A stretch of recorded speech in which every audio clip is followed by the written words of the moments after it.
Expose کرنا چاہیے. یہ میاں صاحب کے الفاظ ہیں. اب جب وہ اس طرح کی باتیں کر رہے ہیں پھر انہوں نے ایک ایگزامپل بھی ساتھ دی ہے. انہوں نے کہا ہے کہ مجھے اور میاں نواز شریف صاحب میرے بھائی کو جب قید کیا گیا, جب جیل میں رکھا گیا تو ہمارے اوپر بھی بڑی سختیاں کی گئی, ہمارے باپ کو نہیں ملنے دیا, یہ کیا گیا ہمارے ساتھ, یہ جبر. وہ 12 اکتوبر کا جب پرویز مشرف صاحب نے جو واقعہ کیا تھا اس کو وہ اس کے ایگزامپل دے رہے تھے, اور بنیادی طور پر وہ یہ کہنا چاہ رہے تھے کہ یہی بربریت, یہ ظلم, یہ سارا کچھ ہمارے ساتھ کیا. وہ اشارہ کر رہے تھے ان کی طرف کہ آپ نے ہمارے ساتھ بڑا ظلم کیا, بڑا جبر کیا, ہمارے ساتھ بڑی زیادتیاں کی گئی ہیں, آپ کا بھی احتساب کیا جائے, آپ کو احتساب سے کیوں بچایا جا رہا ہے. تو یہ بیسیکلی یو ٹرن ہے اس پالیسی سے جو پہلے نیچے لیٹے ہوئے تھے, اور وہ ان کے بارے میں جو ایک ٹیگ لگ گیا تھا کہ یہ اسٹیبلشمنٹ کے کارندے ہیں, یہ اسٹیبلشمنٹ کے سامنے جھک گئے ہیں, یہ اسٹیبلشمنٹ کے سامنے لیٹ گئے ہیں, ہر بات ماننے کے لیے تیار ہو گئے. تو یہ اب انہوں نے دھمکی لگائی ہے کہ میں اپنی پالیسی چینج کرنے لگا ہوں, یا میں یو ٹرن لینے لگا ہوں, یا پھر انہیں کسی نے کہا ہے کہ اب بھائی مہربانی کریں ہماری پالیسی بدل گئی ہے, ہم اس طرف نہیں جا رہے ہیں. یا ان کو پھر جو ٹھینگا دکھایا گیا, جو میں نے پچھلی بار بھی آپ کو کہا تھا کہ میاں نواز شریف صاحب کو ایک بڑا شدید سخت قسم کا میسج جو ان کی تقریر کے بعد پہنچا دیا گیا تھا, یا پھر اس کے بعد کوئی کسی قسم کی جب ان کی آپس میں وہ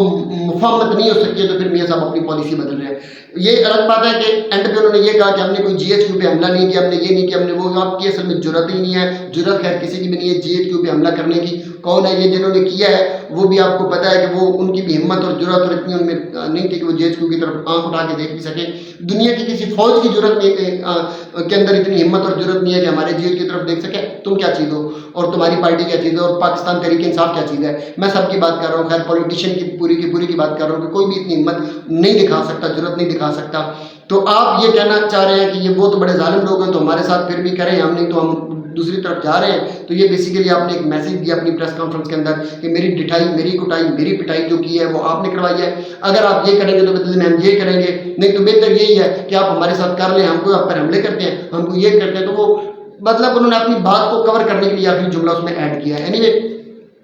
ایک اور بڑی امپورٹنٹ نیوز ہے وہ میاں نواز شریف صاحب کے حوالے سے ہے کہ آپ کو پتا ہے کہ میں پچھلی اپنی ہر ویڈیو میں یہ بات کر رہا ہوں کہ نواز شریف الٹا لٹک جائے گا, چمڑی اتر جائے گی, مر جائے گا, ذلیل ہو جائے گا, پاکستان واپس نہیں آئے گا. اگر آئے گا تو وہ سیدھا اڈیالہ جیل کے اندر جائے گا. اب وہی بات ہوئی ہے کہ انہوں نے اپنی میڈیکل رپورٹ سبمٹ کروا دی ہے, اور انہوں نے کہا ہے کہ چونکہ ہماری عدالتیں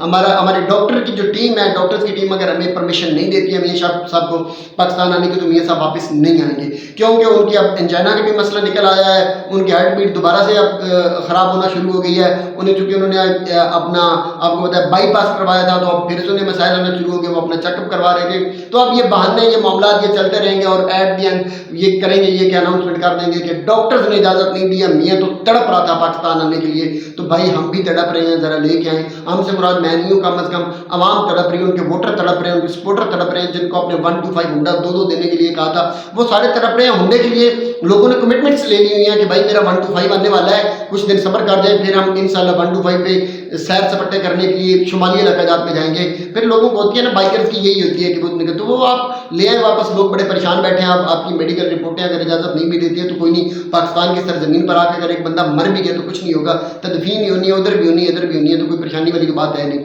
لیکن میں پھر بھی کہہ رہا ہوں کہ وہ ادھر آئیں گے تو پھر بھی وہ سیدھا جیل میں جائیں گے, اور وہ آئیں گے ہی نہیں. ابد اسی پر بات کرتے ہوئے جو فیصل واڈا صاحب انہوں نے ایک بات کی, انہوں نے کہا ہے کہ نواز شریف ایک تعفن زدہ جنازہ ہے. الفاظ دیکھیں, یہ فیصل واڈا صاحب انہوں نے ایک ٹی وی پروگرام میں بات کرتے ہوئے یہ بات کی ہے. انہوں نے کہا کہ نواز شریف ایک تعفن زدہ جنازہ ہے. اس جنازے کو اگر آپ پاکستان میں لے کے بھی آئیں گے تو کوئی فرق نہیں پڑے گا. اتنی مطلب ایسی لینگویج, یہ الفاظ. اب یہ آپ کے بارے میں ایک وہ پولیٹیشین بول رہے ہیں جن کے بارے میں جن کے آپ یہ کہتے ہیں کہ وہ ہمارے سپورٹر ہو چکے ہیں, پی ٹی آئی کے خلاف بول رہے ہیں, پی ٹی آئی کو وہ چھوڑ چکے ہیں, اور پی ٹی آئی سے وہ تنگ آ چکے تھے, اور P T I Imran Khan کے تو وہ بڑے عمران خان کو دشمن سمجھتے تھے. تو بھائی جس کو وہ ملک کا وفادار سمجھتے تھے, ان کے بارے میں یہ کہہ رہے ہیں کہ یہ تعفن زدہ بدبودار لاش اور جنازہ ہے جس کے پاکستان آنے سے بھی کوئی فرق نہیں پڑے گا. بات بالکل انہوں نے ٹھیک کی ہے, یہ غلط بات نہیں ہے, کیونکہ اگر آپ کو کوئی شک ہے یا کوئی مسئلہ ہے تو آپ انہیں ایک دفعہ واپس لا کے دیکھ بھی لیں, پھر آپ کو اندازہ ہو جائے گا کہ لوگ ہمارے بارے میں کیا سوچ رہے ہیں اور کس طرح سوچ رہے ہیں. ایک اسکرپٹڈ انٹرویو چلایا گیا, اسکرپٹڈ میں اس لیے اب کہہ رہا ہوں کہ وہ ساری دنیا سے اسکرپٹڈ کہہ رہی ہے.